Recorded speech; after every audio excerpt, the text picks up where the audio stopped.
Okay.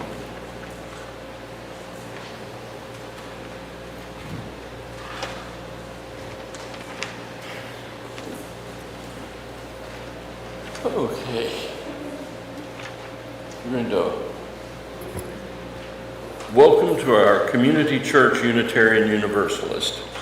I'm your worship associate, Sally Jackson, and it's a joy to be with you in person and virtually today. So who are we as Community Church? We're a progressive, open-minded, and inclusive religious community. We welcome all who are on a spiritual search for truth and meaning. Ours is faith in action as we do the work of social justice and elevate compassion in our quest to live ethically, recognizing the inherent worth and dignity of every being. Please look to your weekly email for many announcements. But today we're going to have a few in person. We're going to start with Joe Lebon, who's going to be talking about the endowment.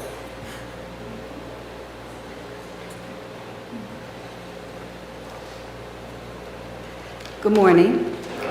As you well know, February is Endowment Month, where we encourage donations. We'll accept them anytime, though. And I just want to thank everyone for the donations that have been made and for the donations in the plate. I want to encourage y'all to come to me and ask me any questions, or Rebecca, questions about how the endowment works. And also be aware that come November is the time to put in your request for a grant. So that is endowment. Now quickly, I've been asked to make an announcement for Maryland. Visitors, guests, newcomers, friends, and anyone else interested in learning more about our church, in having their questions answered, or in possible church membership, are invited to attend a newcomers informational meeting immediately following the service today at 12:15 in the church sanctuary. Beverages and sandwiches will be provided along with interesting conversation. One more quick thing. We have a project we did before the pandemic where we collected small or regular-sized personal hygiene items for the unhoused, and Unity has a really great program of working with that population. There's going to be a basket in the fellowship hall where you can make your donations of those kind of little shampoos and soaps and things like that. Thank you very much.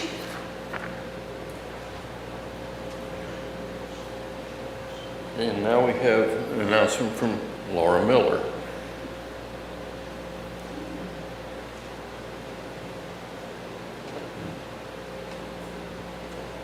Thank you, Sally. Good morning. I've been told to be brief, so I will. Just very quickly, I just want to remind everyone that we do have a special congregational meeting next Sunday, immediately following the service, to vote on naming the sanctuary after our longtime, very dedicated member, Avis Moore. I do want to tell you that I had a rather lengthy chat yesterday with our Minister Emeritus, Jim Vanderweel, and so I have a little bit more information. He told me that she contributed between 33 and 40% of the funds that created this building for us. He also said that she had so many last names during her life that she really just wants the sanctuary to be called the Avis Sanctuary, with no last name attached to that. And I feel very strongly that we should honor her request. So that is what I'm going to be proposing officially next week at the special meeting. And I believe that's all I've got, and I hope that was quick enough. Thank you. Okay, we've got one more announcement.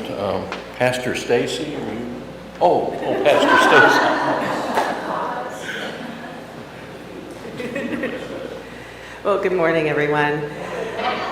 So one of the announcements I wanted to share with you is Rosa Diaz, who has been with this community for some time, an immigrant who is from Honduras with children. She just doesn't get a break, so she has to go into surgery. For hernia surgery, she will be immobile for about 4 weeks. And so instead of a meal train, she would prefer just groceries. And so there's a sign-up sheet for coffee hour if you would like to contribute food so that she and her friends can support her family and children in this time of need. And also if you're interested in an Article 2 class, which is an update potentially to the UUA bylaws, I have that Tuesday on Zoom. You can find that in the calendar. And now I have our opening words for us this morning. They're from Buddhist teacher Larry Ward.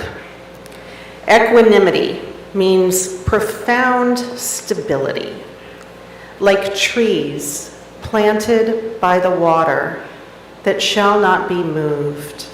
That's the fierce equanimity that comes from an open heart, open mind, and a clear direction of our energy toward changing the direct trajectory of history. And now I believe Sally will also give our land acknowledgement.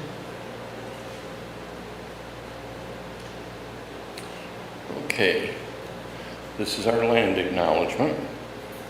We acknowledge and pay tribute to the original inhabitants of this land. The city of New Orleans is a continuation of an indigenous trade hub on the Mississippi River, known for thousands of years as Bobancha. Tribes that have lived on this land include the Caddo, the Natchez, the Choctaw, Chitimacha, Homa, the Tunica, Biloxi, Atacapa, Ishtak, among others.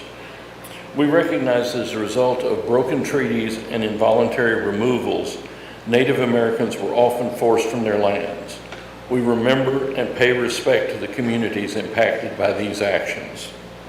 Native peoples have lived on this land since time immemorial, and the resilient voices of Native Americans remain an inseparable part of our local culture. With gratitude and honor, we acknowledge the indigenous nations that have lived and continue to thrive here.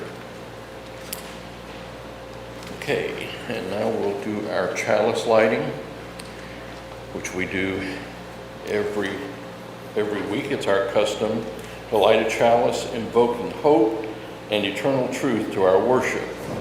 And I want you to join in singing We Light This Flame with the music by Bert Brunson. Okay.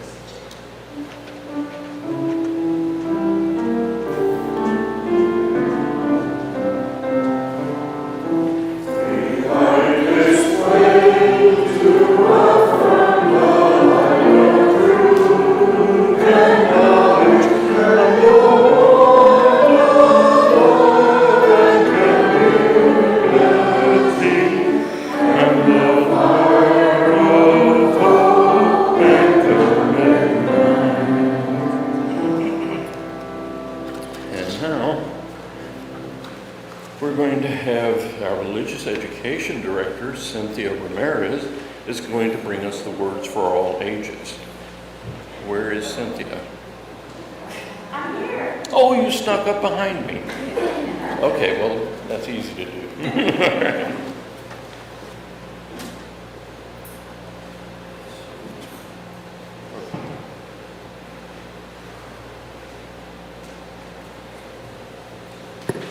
Good morning, everyone. This morning, I'm going to share with you this cute little book, The Day Buddha Woke Up, by Andrea Miller, and artwork by Rima Fujita. Siddhartha was born a prince.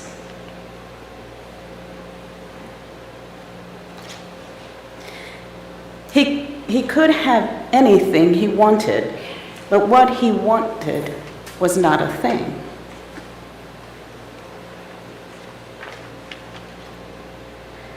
Siddhartha wanted to understand the human heart. Why aren't people happy? Is true happiness possible?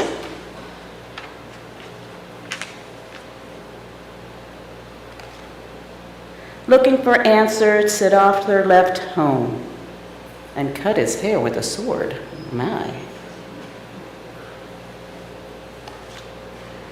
He went here and there, and he tried this and he tried that, but he couldn't find the answers to his questions.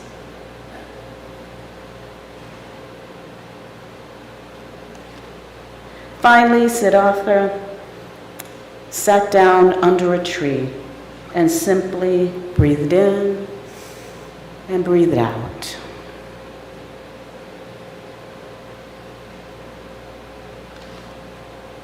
His mind was cleared, his heart was filled.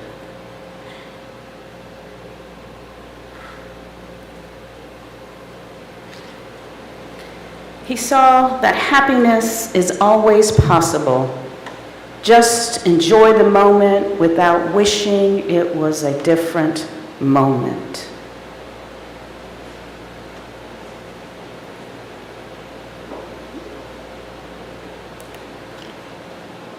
When the morning star rose in the sky, Siddhartha was the Buddha. He was awake and he was free. Namaste. So y'all will sing out the children, even if not here, we do it in spirit. Oh, I see one just popped up in the window. Buddha has called them in. Welcome. Thank you.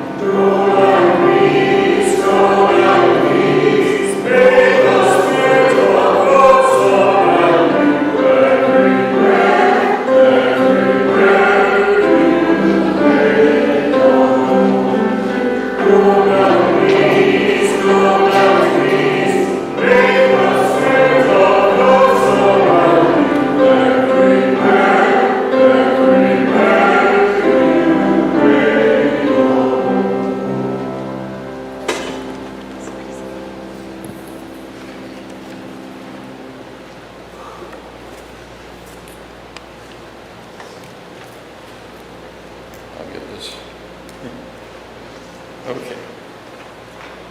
Now is our sacred time of joys and sorrows. If you're online, please write your joys and sorrows in the comments section to be read aloud. If you're in person, there are cards for joys and sorrows in our foyer, and Jody LeBlanc has some. If you were not able to fill one out earlier, please feel free during our musical interlude, and we thank you.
We have one from Liz Trotter.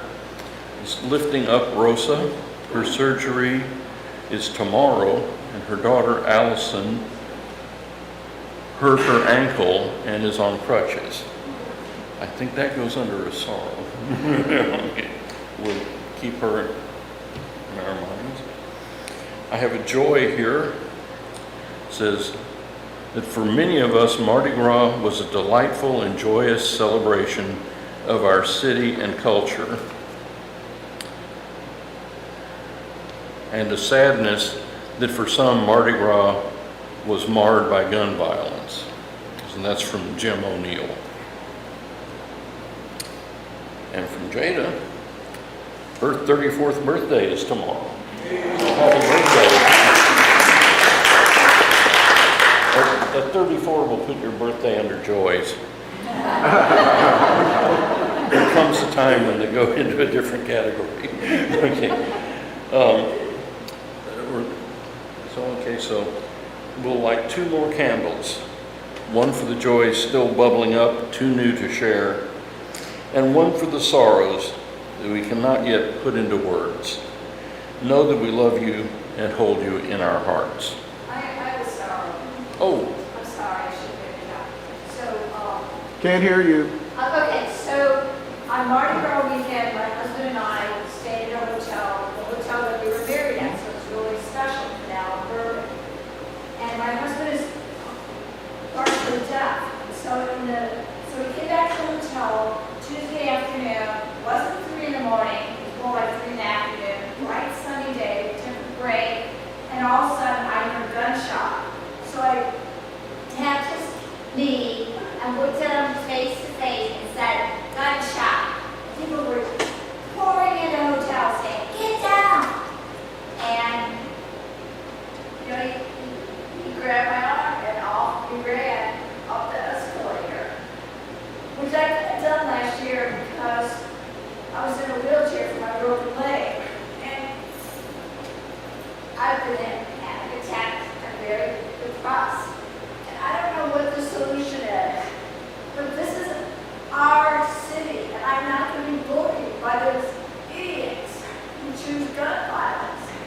And luckily, Herb said, well, it wasn't a mass murderer. That's good. It was right outside our hotel. But what if we had decided, okay, it's time to go back out? Let's enjoy the festivities. And what really burns me out is that 4-year-old child during Bacchus was shot at. And all I want to do is just rock her in my arms. So I don't know what the solution is, but we've got to find some answer.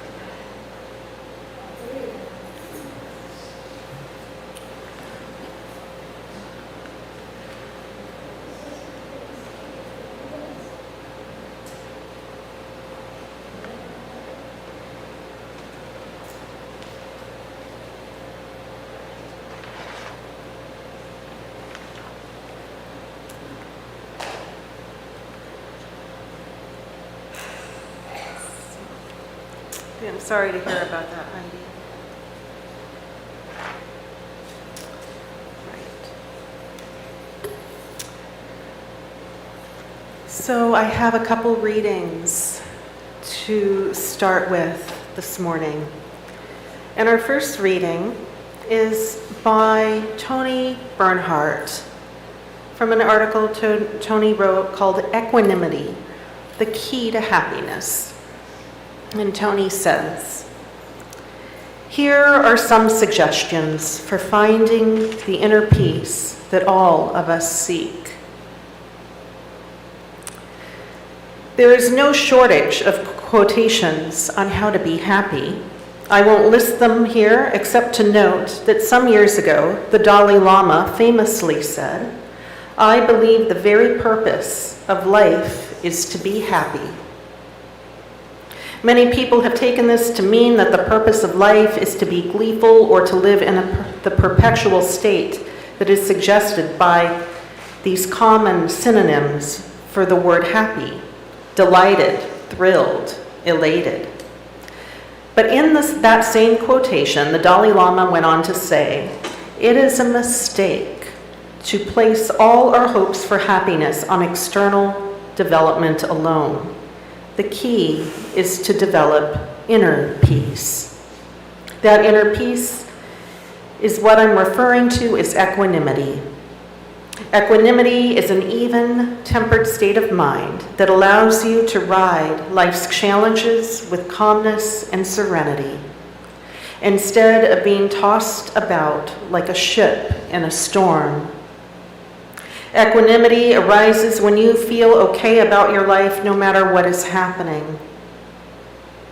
That last phrase was easy to write, but it carries a big punch. No matter what is happening. Would that include losing a beloved pet? Yes. Would it include learning that a loved one was diagnosed with a terminal illness? Yes. Learning that you've had a similar diagnosis? Yes. Those examples alone are why I cannot claim to always dwell in equanimity. But I am committed to working on it every day. Because I get a taste of it, I know at the deepest level that this is the inner peace that the Dalai Lama is referring to. The reason that happiness cannot, as the Dalai Lama said, be found in external circumstances is that there's just no way around it. Life is a mixture of pleasant and unpleasant experiences, success and disappointments, good times and sad times.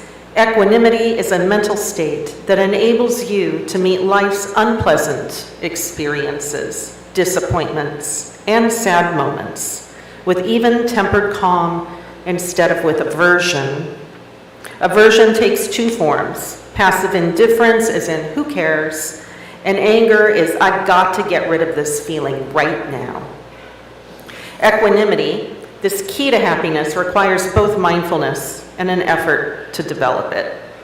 I'm referring to mindfulness in the sense of paying attention to what's going on in our minds, also in body, because that's where you feel what's going on in your mind. If you can become aware of how you're clinging to wants and don't wants, as I like to call them, that are out of your control, and if you can then feel the detrimental effects of that clinging on your mind and body, this alone can loosen the grip of clinging and how you begin to feel the calm of equanimity. Then you can go a step further by making a gentle effort to let go of the clinging of wants and don't wants that you have no control over, no matter what they're in relation to. By letting go, I don't mean allowing that inner critic to bark marching orders, let go, let go, let go. That never works and only makes you feel like a failure. I'm suggesting instead that you make an effort to let go of that clinging by reflecting on how fruitless it is and how it only makes you feel worse. It's fruitless because we control a lot less in this life than we think we do. The peace of equanimity comes from making the effort to see life as it is, sometimes joyful, but often sorrowful, and almost always unpredictable and not within our control. Understanding that these are the very conditions of being alive prepares us for tough times. It enables us to accept them with calm serenity instead of becoming angry and bitter. Our next hymn is number 296, O ye who taste that love is sweet.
So my second reading for you today is from Unitarian Universalist and Buddhist minister Sam Trombone. The unfolding of the spirit of life never stops.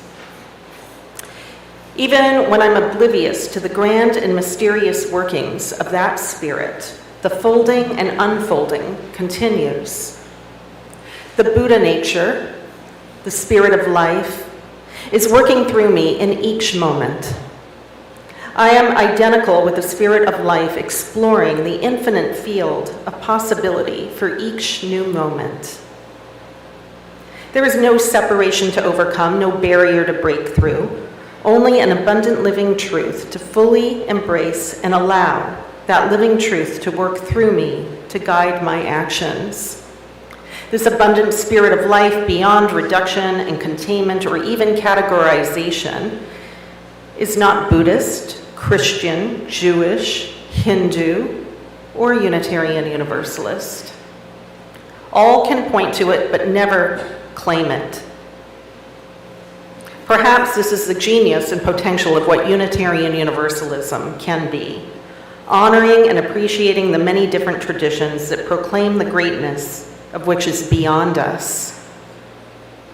Seeking the widest possible path to truth and meaning may actually enhance our ability to dive deep into the spiritual practices of each tradition without being caught by the limits of overreaching dogma, authoritarian institutionalism, and historically bound revelations. The task for us who identify as both Unitarian Universalist and Buddhist is to discover the wealth of understanding and insight each tradition reveals, resisting the temptation to limit our understanding to one or the other. Each enshrines great truths that can shed light onto the other. Moving beyond our divisions with a spirit of inquiry and appreciation will help us awaken and live in the presence of the great abundance of being.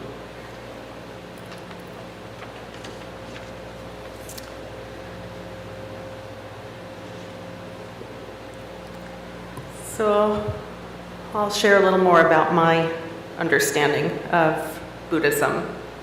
And one of those aspects of Buddhism is the teaching on equanimity.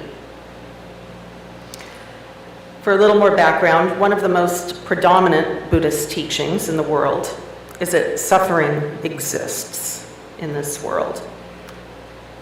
And the Sanskrit word for this is samsara, which also means cycles of suffering that are repeated. It can also mean aimless and directionless wandering, or living an uneven life. Samsara has been described as living like a wobbly or uneven wheel, or not existing in peaceful equanimity could be another way of saying it. Samsara is created by our human minds, according to the teachings. Suffering is part of life. But we often have a choice in how we can respond to that suffering. We can dwell in it, we can resist it, ignore it, and hope it goes away, or engage in the reality of it and meet it with compassion for ourselves, for our neighbors, and for the world. Another one of the Buddhist teachings is known as the Brahma Viharas, also known as the Four Immeasurables, or Four Divine Dwellings. And those dwellings are 1, loving kindness, an act of goodwill towards all. 2, compassion. It is identifying the suffering of others' suffering as one's own, affirming the interconnectedness of life. 3rd is sympathetic joy. Due to our interconnection of life and each other, there arises a feeling of joy because others are happy, even if one did not directly contribute to it. And the 4th is equanimity. It is even-mindedness, not being swayed to extremes that bring the gravity of the opposite. Peace is the reality of life, even amidst the suffering, and having compassion for all the suffering that arises with oneself and others. It's the quality of remaining stable, clear, and with wisdom when faced with pleasant or unpleasant emotions. Living with equanimity means living more balanced and being less reactive. So there's also teachings on meditation, and there's mindfulness and meditation, 2 words that overlap but are subtly different. And maybe some of you have an understanding on these concepts and just curious to learn more, or some might have heard these words but don't really know much beyond it. Buddhist scholar Jon Kabat-Zinn states that mindfulness includes becoming more aware of our habits, and says, quote, "And in by doing so, have more awareness and control over self-regulation and becoming more balanced and calm and less habitually reactive to certain conditions. Meditation is basically the same, although meditation can include other forms such as mantra, affirmations, prayer, etc. And meditation is in many religious traditions, and meditate and prayer can sometimes be used interchangeably." Unquote. Meditation is a one-pointed effort and attention to bring centeredness, peace, and/or the opportunity to observe how our minds work and how our habits are formed. So mantra, for example, is also a one-pointed meditation. It is said to help stabilize the mind as it relaxes the mind in a one-pointed effort of sound and speech that is conducive for lessening distractive thought. As distractive thought lessens its grip on our minds, there is spaciousness for something else to arise. Jon Kabat-Zinn also says concentration is a cornerstone of mindfulness practice. Your mindfulness will only be as robust as the capacity of your mind to be calm and stable. Without calmness, the mirror of mindfulness will have an agitated and choppy surface and will not be able to reflect things with much accuracy. Buddhist meditation has teachings on how to look at emotions and how the mind is connected to those emotions, such as anger, jealousy, and ignorance, which spoil more peaceful existences for ourselves. In Buddhism, meditation is the primary technique that puts practitioners of meditation on a path of liberation. As we observe our mind, we gain insight and develop equanimity. Shamatha meditation is another form of meditation, and it has specific focus on observing the breath. We use our minds to have a one-focused, pointed effort on the observation of breath. Vipassana meditation is to see or perceive, ultimately to perceive the ultimate existence of our being, a mind that is not obscured with negative thoughts and emotions. As we can use meditation to observe the nature of our minds, we may see that we are saturated in duality, an existence that we are juggling between two extremes of life. Always this or that, good or bad, yes or no, anxiety, less anxiety, fear, non-fear, approve, disapprove. Mindfulness and meditation is a chance to notice good or bad habits and to see how we are unaware of certain daily activities and how our mind is connected to those habits. We do a lot of automatic reactions through our habitual patterns. We often engage in this duality without seeing the conditions which produce our habits. We may try to respond a certain way that benefits us in the moment, but more often than not, it's at the surface and maybe superficial because the conditions that arose these negative thoughts repeat themselves once the similar conditions arise again. Someone cuts you off with aggressive driving and you get mad. Someone is impatient with you and you get frustrated. Someone yells at you for known or unknown reasons and you get defensive. Someone disagrees with you for a variety of reasons and you fully engage, maybe escalating the disagreement into an argument or fight. We judge again, ignore again, yell again, hate again, and when things become too intense again, we apply another temporary Band-Aid, but the wounds continually reappear and maybe even deepen over time. This yo-yo of existence isn't substantially changing our condition long-term, typically. Alternatives could be to wonder why that driver is in such a rush. Be curious why someone is initiating an argument and there's suffering behind it. Maybe to protect both of you, you disengage and walk away, or maybe you can have compassion instead of anger for them. Or, as many of you know, my own personal story. Your car gets stolen. You can stew over it. You can solidify the anger, maybe wondering what I could have done wrong to prevent it. Paying for a pricey garage spot, or putting one of the more secure clubs or those steering wheel locks on my steering wheel that my sister has done for many years and has recommended it to me too. Or see the reality of the situation, being compassionate for self, learning maybe some lessons, seeing the suffering of this city at so many levels, including living conditions that are in constant trauma for some. Some in the city, that trauma begins at birth, and how people get into crime, into analyzing an unjust insurance system in this state, where insurance companies abandon their mission and integrity to pay for rich executives, while those who pay insurance over the years aren't paid out due to no fault of their own, with weak governmental laws to hold insurance companies accountable, to explore ways of reforming possibly insurance law to make things more just for others in a similar situation. I'm not saying that these things, like having my car stolen, doesn't stress me out.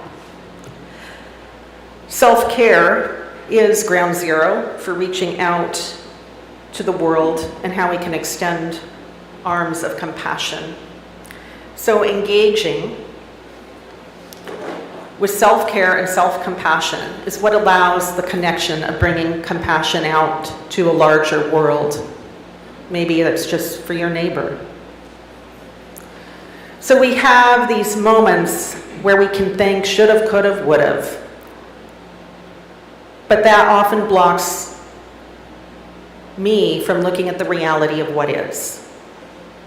The reality is that life has its obstacles, and as long as I want to be angry, sometimes at the world, be angry at the people who stole my car, the more I do it, the more off balance I will be. And I can't think my way out of this according to the Buddhist teachings. The Buddhist path in its meditation practices is to see how our minds grasp to thoughts, then emotions, and then habits of being. We need to take enough time to observe our minds. This allows a more objective look in how we go about the seesaw of emotions in life. We can talk ourselves into thinking we have calmed ourselves down to a more balanced life until the triggers hit us once again down the road, and we might think, why am I reacting this way again? I thought I figured this out the last time something like this happened to me. So mindfulness can be a gateway to see interconnections and a bigger picture in our lives. Mindfulness is to be aware of one's thoughts, observations, emotions as they occur, as opposed to getting angry and frustrated and reflecting on it after the fact. To change, one must be able to change in the moment of a once automatic response, and that can be done in a growing awareness of one's own patterns through being more mindful. Mindfulness allows us to have focused effort to build a muscle of continual awareness. We can begin to see how we are unaware in so many just mundane daily activities, automated through habitual patterns and part of our dualistic living. Without seeing the conditions of habits and duality, change can be superficial or temporary because unwittingly we go back to our habits because it's always our reference point to how we've always engaged in the world, whether helpful or unhelpful. We judge again, ignore again, avoid again, hate again. And when things become again too intense, we put another Band-Aid of our habits that are applied. So equanimity is one of these ideal outcomes to mindfulness. Having equanimity doesn't have to be emotionless. It just allows the possibility not to have your emotions control you in unhealthy and unsustainable ways. Anger can still occur, including anger at an unjust world. Maybe that anger can lead to advocacy. There is a difference of anger, whether engaging in compassion or anger in stewing and solidifying that anger within ourselves. These negative emotions manifest in two ways. The negative emotions are passed on to others in exchanges and/or they solidify and grow in us. In meditation practice, once we see the activity of the mind, we can explore and see what makes up the mind, thoughts and how those thoughts are formed through preconceptions, and how those thoughts are connected to emotions. So one of these contemplations in Buddhism is to really observe our minds. If the mind is a solid thing, then where is it located in the body? Can we find it, especially since our body is interconnected? Is it in the nervous system? Is it in one of our organs, such as the brain? Is it in our breath? Is it in all of it? And if we have the ability to watch our mind, what is the mechanism that allows us to watch our minds? Who is looking at that looker that's looking at the breath? We are so used to looking outside our bodies and in the connection to our senses, sight, feeling, hearing, smelling, tasting with our senses that go outside ourselves as opposed to internal reflection. Teacher Jiru Rushman Byler states on a common form of meditation where we focus on the observation of the breath. As we continue to observe the breath, we can also contemplate the flow of breath. And he says, we invite our natural curiosity and wonder to inquire deeply into the breath itself. What is breath? The deep, direct, and sincere inquiry dislodges some of the staleness and stuckness or passivity that can occur in breath practice. It invites us into wonder, even awe. It is not that we answer the question, but that we turn toward the question. And in doing so, become even more intimate with the breath itself. And who is it that breathes? Who is it exactly? Who has been doing all of this? Who counted it? Who followed it? Who stopped? Who contemplated? Here, we allow the breath to draw us into the fundamental question of spiritual life. Who am I really?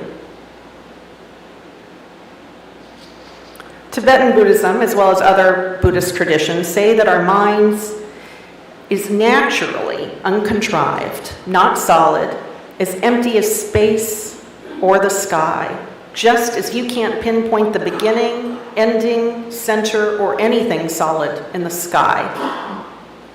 The point of meditation isn't necessarily to give answers to the questions we hold, but to explore ourselves more deeply in ways that we might not have before. Meditation is a practice, not necessarily a study, but the study of meditation techniques helps to provide context in how to lead our own meditation practices. Our feelings, thoughts, and obscurations of the mind are temporary, like clouds in the vast sky of our open and compassionate mind. Meditation practice helps to maintain and stable our minds as well. This Vipassana form of meditation and inquiry invites us the seeing of things as they've never been seen before, and seeing this brilliant emptiness and glow of the mind without its obscurations. What is it to be beyond concept in a state of luminous light? Some Christians might say that's God, a place beyond our parceled out souls. What would it mean to be in unity with God? And what path might you take to get there? Meditation is the practice that helps point the way to the experiences that concepts also point to. Needing to be disciplined to set aside some type of daily practice is necessary on the Buddhist path, although meditation practice can take different nuanced forms within Buddhism. Buddhist teacher Khenpo Sewon Rinpoche says that a main meditation experience is a state of equanimity without distractions, and beginners can also experience this. After experiencing more clarity through the meditation practice, equanimity can begin to deepen. Khenpo Sewon continues, if you have thoughts, they suddenly dissolve, and you can remain continuously in meditation. As your ability to meditate develops, your mind becomes more and more settled, so that you can meditate for 1 hour, or maybe 1 week, or 1 month without being distracted by thoughts. For wisdom to manifest, we need to work to bring it out. The discovery of wisdom requires relating with our minds by having discipline and concentration. In the beginning of meditation practice, it is important to know that the mind is the most important thing to work with. And the best ways to work with it are through discipline, concentration, and wisdom. By practicing these techniques, enlightenment is right here with us. So equanimity, peace, and a balanced life means we don't suddenly get pulled one way or another, i.e. anger, pride, greed, or stubbornness, as opposed to the other options, humility, curiosity, confidence, and happiness in a sustaining way. In other words, a stable mind. Where is that center, that core that nudges and influences our outside lives? We continually find ourselves off balance, teeter-tottering our way through life. In our interconnected life, how do we wish to plant seeds of beneficial activity for ourselves and others? What sturdy stems arise from those seeds? What beauty of the flower petals do we wish to manifest into this world, not just for ourselves, but others? Taking the metaphor further, what kind of fertilizer might we wish to be? Toxic or one that might meet USDA organic standards? And if we ignore what is planted and let the invasive weeds take over, fear and anger can grow in place of compassion, forgiveness, and peace. We can ignore what is hurting and ignore the innocent, or we can repair, offer reparations, offer compassion. How do we wish to be free of the things of life that prevent us from being present right now, that prevent us from being more compassionate, that prevent us from seeing the profound interconnectedness and the miracle of life in each moment? May we find ways to bring more equanimity to ourselves and hence others. May it be so, and amen.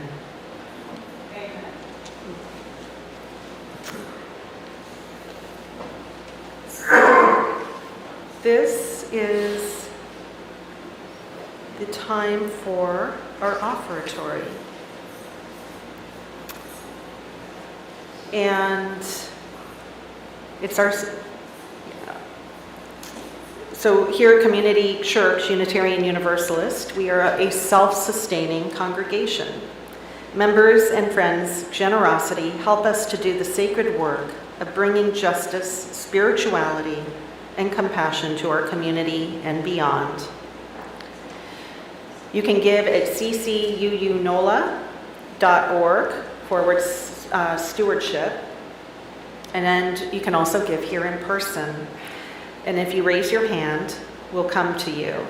And 50% of our plate goes to causes that we support. And for the month of February, we're keeping it in-house. 50% of it is going to our endowment fund.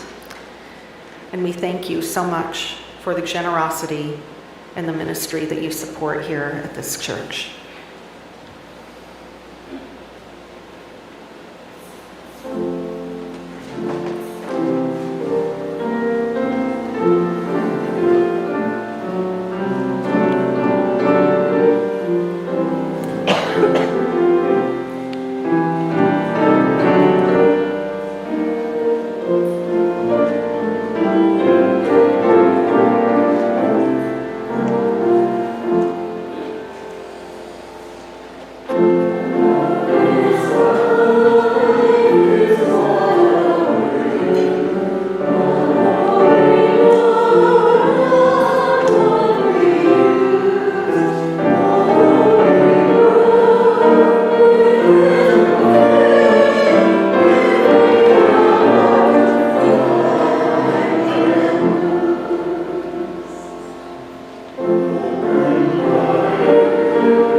We extinguish the chalice here, that it might grow gently in our hearts.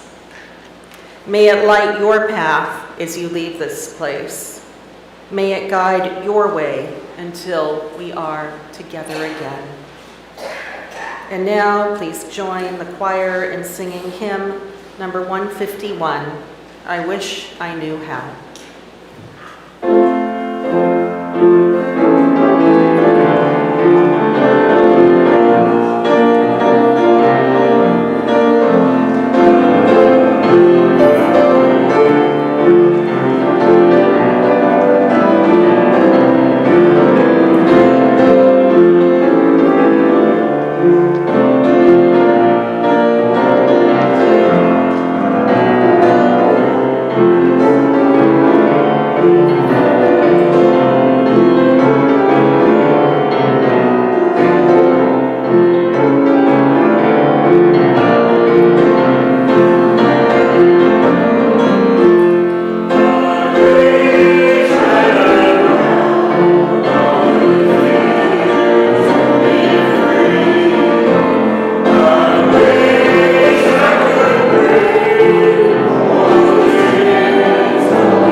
So my closing words for you come from two people. I'll start with Carl Jung.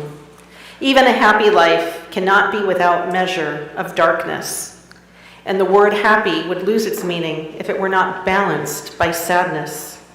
It is far better to take things as they come with patience and equanimity. And Satya Sai Baba says, let the wave of memory, the storm of desire, the fire of emotion pass through without affecting your equanimity. May it be so, and amen.